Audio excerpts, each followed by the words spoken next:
डूंगरगढ़ के जंगलों से थोड़ी दूर पर ही बना वो किला आज गुनगुनी धूप से नहाया हुआ था। अंग्रेज सैनिक अपने रोज के कामों में व्यस्त थे और अनीता पटेल चुपचाप एक कोने में खड़ी होकर सबको देख रही थी। Good morning madam. उठ गए रामदास? बड़ी देर तक सोए हो आज? बहुत दिन बाद अच्छी नींद आई थी, लेकिन आपको देखकर लग रहा है कि आप बिल्कुल भी नहीं सोई मैडम। ऐसा ही कुछ समझ लो, यहाँ कुछ ठीक नहीं है। क्यों मैडम, क्या हुआ? इन सब के चेहरे देखो, ऐसा लगता है कि कोई भी रात को नहीं सोया है। सबके सब किसी तनाव में है। कोई तो बात है जो इन सबको परेशान कर रही है। यहाँ कुछ तो भारी गड़बड़ है। एक काम करो रामदास, थोड़ा भारतीय सैनिकों से बात करने की कोशिश करो।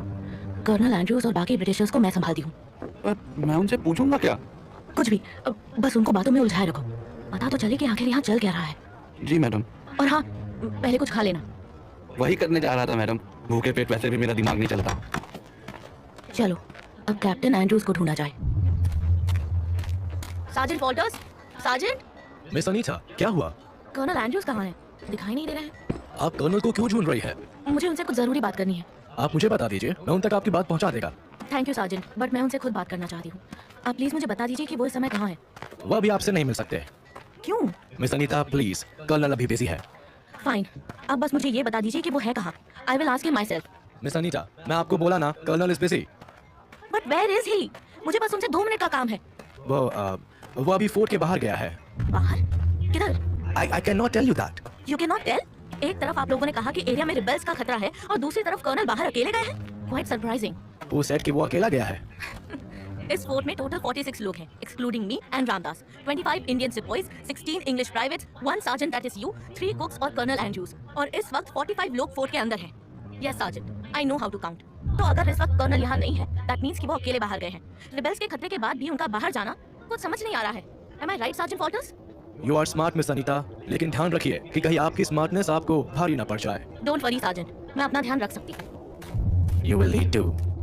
उधर रामदास खा पीकर सच का पता लगाने में लगा था। उसने दबे पांव फोर्ट में घूमना शुरू कर दिया था। मैडम ने बोला है कि सच पता लगाऊं, पर कैसे और किससे? मुझे तो ये सारे के सारे खड़ूस लग रहे हैं। हाँ, वो आदमी सही है, मेरी ही बिरादरी का लग रहा है। चलो उसे ही बातों में फंसाता हूँ। क्या हाल है भैया? तुम मुझसे पूछ रहे हो? हाँ भाई, तुम्ही से पूछ रहा हूँ। क्यों? अरे भाई, अकेले बैठे बैठे ऊब रहा था, सोचा तुमसे बात कर लूं। जाओ अपना काम करो, मेरे पास फालतू का समय नहीं है। कसम से बड़े खड़ूस हो तुम। ये वाला दाव तो बेकार गया। चलो उस मोटे वाले बावर्ची को पकड़ता हूँ। राम राम भाई, क्या पका रहे हो? क्या ही पकाऊंगा, वही रोज का खाना है। सब लोगों के लिए गोश्त और बाकियों के लिए सादी दाल। क्या? अरे रोटी वोटी कुछ नहीं बनेगी क्या? यहाँ जो मिल रहा है वही बहुत है। न जाने कब पूरी रसोई खत्म हो जाए और भूखे मरने की नौबत आ जाए। अरे बाप रे, ऐसा क्यों? मैंने तो सुना है अंग्रेज साहब लोग सेना को अच्छे से खिला पिला के रखते हैं। पहले यहाँ भी ऐसा ही था। पास के गांव से हम लोग अनाज उठा लेते थे, लेकिन अब न वो गांव बचा है और ना ही वो गांव वासी। क्यों? सब गांव वाले कहाँ गए? जहन्नुम में। मतलब ये कि सबके सब मारे गए। मारे गए? कैसे? क्या आदिवासी विद्रोहियों ने? अरे वो खुद मारे मारे फिर रहे होंगे, वो क्या किसी को मारेंगे। और वैसे भी वो अपने लोगों को नहीं मारते, उनके दुश्मन तो हम लोग हैं, यानी अंग्रेजी हुकूमत। तो फिर गांव वालों को किसने मारा? लोगों को लगता है अफवाह है, लेकिन मेरी मानो तो आज तक का सबसे खूंखार नरभक्षी था वो। सबके जिस्म चीथड़ों में फटे हुए पाए गए थे। साहब लोग कहते हैं कि शायद कोई भेड़ियों का झुंड था, लेकिन जब से हमारे सार्जेंट साहब ने उसे देखा, वो तब से बीमार है और अपने कमरे से निकलता ही नहीं है। चीथड़ों में मतलब? पेड़ के पत्तों से ओस की बूंदों की जगह खून के छींटे गिरने लगे थे। ऐसा तो आतंक मचाया था उस आदमखोर ने। जिधर भी निगाहें जाती थी, सिर्फ और सिर्फ इंसानी मांस के टुकड़े नजर आते थे।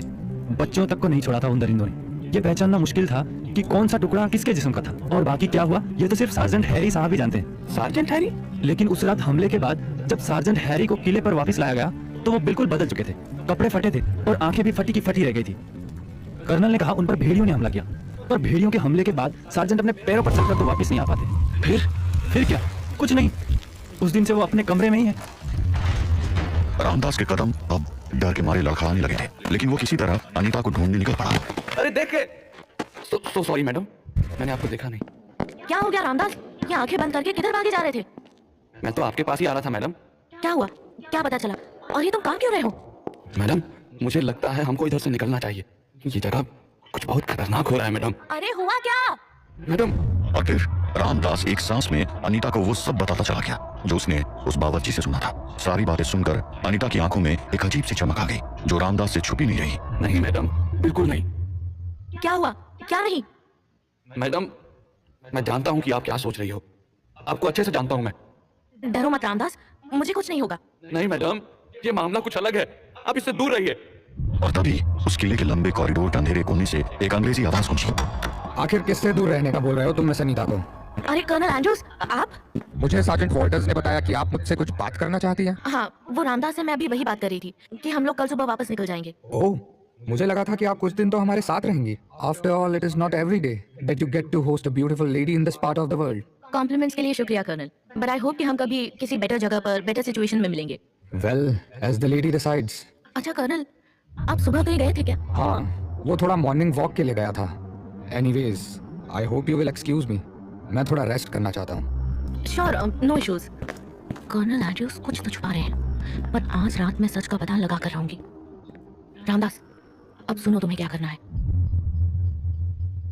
रात गहरी हो चुकी थी मगर अनीता की आंखों में नींद नहीं थी। वो बार बार उठकर अपने कमरे से बाहर देख रही थी कि तभी उसके दरवाजे पर एक हल्की सी दस्तक हुई। आ गए रामदास, अब जल्दी से अपनी जगह ले लो। मैडम, अभी भी वक्त है। सोच लीजिए, इसमें बहुत खतरा है। आपकी जान भी जा सकती है। जान तो सबकी एक दिन जानी है रामदास, चिंता मत करो, मुझे कुछ नहीं होगा। बस मेरे लौट के आने तक दरवाजा मत खोलना। सबको यही लगना चाहिए कि मैं अंदर सो रही हूँ। अब आराम से दरवाजा बंद कर लो, मुझे निकलना होगा। अगर मेरा सोचना सही है तो यहाँ जो कुछ भी चल रहा है उसका कर्नल एंड्रू से कोई सीधा कनेक्शन है। मुझे उन पर नजर रखनी होगी। ये तो कर्नल एंड्रूज ही हैं। इस समय ये पूरी तरह तैयार होकर आके जा कहाँ रहे हैं, और वो भी अपनी राइफल लेकर। कर्नल इस समय फोर्ट के बाहर जा रहे हैं, यानी मेरा सोचना सही था। कर्नल रात भर फोर्ट में रहते ही नहीं है और सुबह देर से लौटे हैं। उस दिन भी जब सार्जेंट वॉल्टर्स ने हमारा रास्ता रोका था तब कर्नल अचानक कहीं से वहां पहुंच गए थे। जंगल का अंधेरा कर्नल को निकल चुका था और उसके पीछे पीछे अनीता भी उस अंधेरे में उतर गई। अरे, कर्नल किधर गायब हो गए? अभी थोड़ी देर पहले तो मेरे आगे ही थे। ज्यादा दूर नहीं गए होंगे। अचानक आई भेड़िए की रोने की आवाज से अनीता चौकन्नी हो गई और उसका हाथ उसकी कमर पर बंधी पिस्तौल पर चढ़ा गया। वो दबे पांव बड़े पेड़ के पीछे जाकर छुप गई। उसने धीरे से पेड़ के पीछे से उस आवाज की ओर देखा।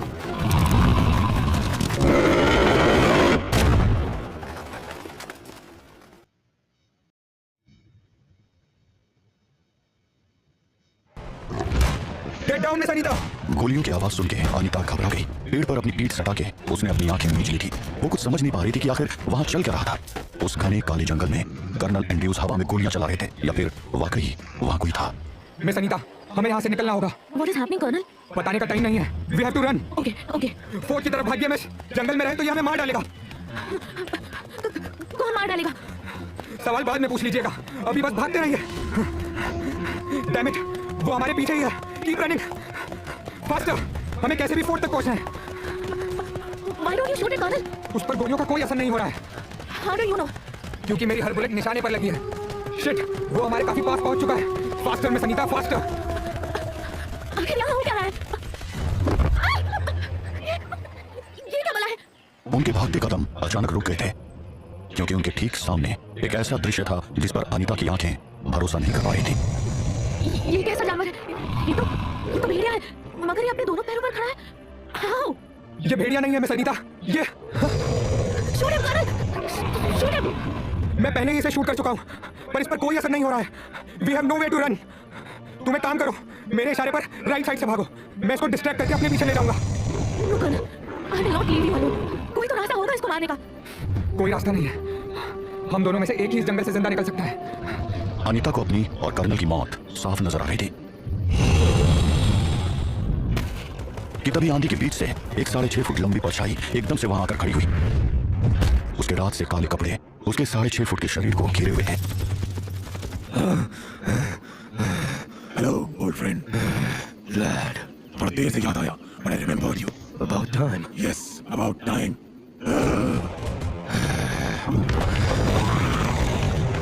Miss Anita, run! ये सब क्या हो रहा है, कर्नल? ये बहुत लंबी कहानी है मिस, पर फिलहाल हमें यहाँ से निकलना चाहिए। Let's go. मुझसे जीत नहीं सकते। वक्त बदल चुका है व्लाड। This time I will tear you apart. तुम ल्यूपेंस की ये गलतफहमी कब दूर होगी? 400 साल हो चुके जब तुम लोगों ने मुझे मारने की कोशिश की थी। ट्रांसिल्वेनिया की मिट्टी आज भी गवाह है कि कैसे मैंने तुम्हारे लोगों का शिकार किया था, पर ना जाने तुम कैसे बच गए। 400 सालों से भटक रहा हूं मैं। थोड़ा इंतजार करो, सब पता चल जाएगा, पर अभी वो वक्त नहीं आया है। तभी उस जैसे खूंखार कई और भेड़ियों ने ड्रैकुला को घेर लिया। ओह, तुम्हें लगता है ये भेड़िए मुझे मार पाएंगे? ये सिर्फ तुम्हें रोकेंगे, फिर मिलते हैं व्लाड। उस पर चारों तरफ से भेड़िया हमला कर रहे थे। कोई उसका मांस नोच रहा था, कोई उसे अपने नुकीले पंजों से मार रहा था।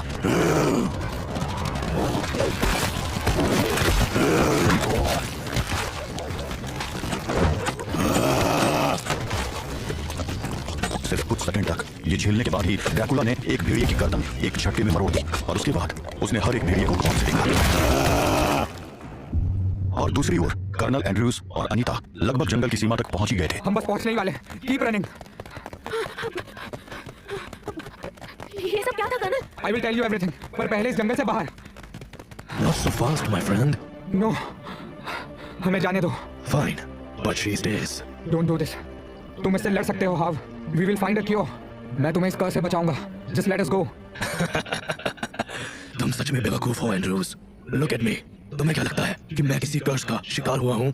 You think I'm happy being trapped in this body English uniform? You stupid Andrews. This is the freedom I always wanted. This is who I am. और इस वक्त मैं बहुत भूखा हूँ। चॉइस तुम्हारे पास है, तुम या ये लड़की। ये सब हो क्या रहा है कर्नल? आप इसको जानते हो? Answer me damn it. Miss Anita, Walter's आपको सब कुछ बता देगा। मैं इसको रोकता हूँ, आप प्लीज निकल जाइए। No colonel, I am tired of running. मुझे जानना है कि आखिर ये सब चल क्या रहा है। Just go Anita. I am sorry Harry, पर मैं तुम्हें मिस अनीता को नुकसान पहुंचाने नहीं दे सकता हूँ। Poor Andrews, always a gentleman. पर तुम्हें क्या लगता है मैं इसे छोड़ दूंगा? पहले मैं तुम्हारी चीथड़े करूंगा और फिर मिस अनीता को। अनीता, रन! रन! अनीता की आंखों के सामने उस दरिंदे ने कर्नल एंड्रयूज की छाती चीरकर उसका दिल बाहर निकाल लिया था, जिसे देखकर अनीता ये भूल गई कि उसको किधर जाना था और वो उल्टा जंगल के अंदर की ओर भागने लगी। ओह गॉड, ओह गॉड। भाग अनीता, भाग। अनीता बिना सोचे समझे बस भागी जा रही थी। उसने शेर, चीतू और तेंदुओं जैसे जानवरों का सामना तो किया था, लेकिन इस साइज का, ऐसी दरिंदगी वाला इतना शातिर और खूंखार भेड़िया उसने पहली बार देखा था। वहीं कुछ ही दूर पर व्लाड पूरी भेड़ियों के झुंड को फाड़ कर बैठा हुआ था। बच गया वो आज, और अब जब तक मैं उसको खत्म नहीं कर दूंगा तब तक मैं रुकूंगा नहीं। ड्रैकुला ने आखिरी भेड़िए को बुरी तरह से जख्मी तो कर दिया था, लेकिन उसे पूरी तरह से मारा नहीं था। ड्रैकुला ने उसे जमीन पर अधमरी हालत में एक पेड़ के पास फेंक दिया, जिससे वो भेड़िया ड्रैकुला को देख और सुन सके। डर मत, तुझे नहीं मारूंगा। जाकर बोल दे उसे कि अगली बार वो भाग नहीं पाएगा। अनीता पूरी जान लगाकर भागने लग गई थी। भेड़िए के भयानक बड़े कदमों के सामने अनीता का भागना कुछ ही मिनटों में कोई काम नहीं आने वाला था। वो भेड़िया भी तेजी से अनीता का पीछा करने लगा था, लेकिन इस सबसे बहुत दूर खड़े ड्रैकुला को अनीता के कदमों की आवाज सुनाई दे गई थी। कब से भूखा ड्रैकुला भी अनीता की ओर भागने लगा। अब अनीता के पीछे उस जंगल के दो सबसे खतरनाक इंसान और जानवर पड़े थे। उसने कर्नल को, ओह गॉड, नो, मुझे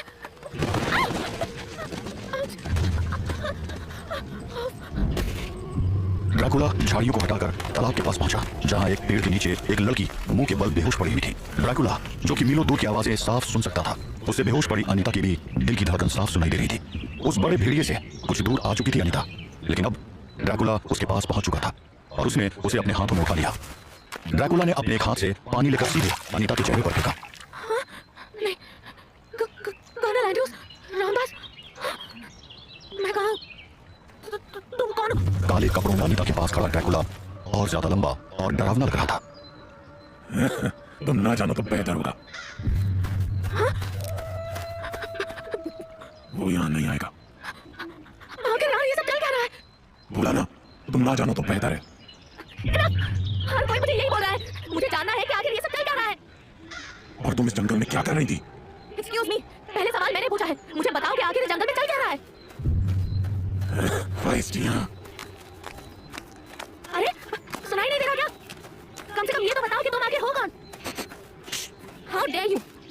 नहीं रहूंगी जब तक कि मुझे मेरे सवालों के जवाब नहीं। Stop talking.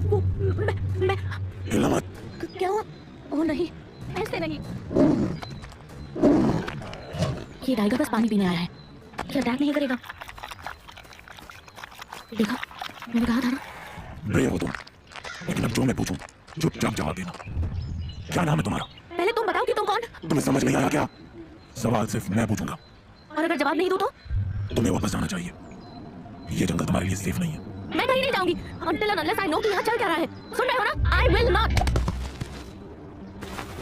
ड्रैकुला अनीता को अपने कंधों पर उठाकर जंगल की सीमा की तरफ चल पड़ा। न जाने क्यों अपने हाथ आए शिकार को उसने जाने दिया था। थोड़ी दूर खड़े भेड़ियों की दो चमकती हुई आंखें भी चुपचाप उन दोनों को देख रही थी। जल्द मिलेंगे व्लाद, एक आखिरी बार।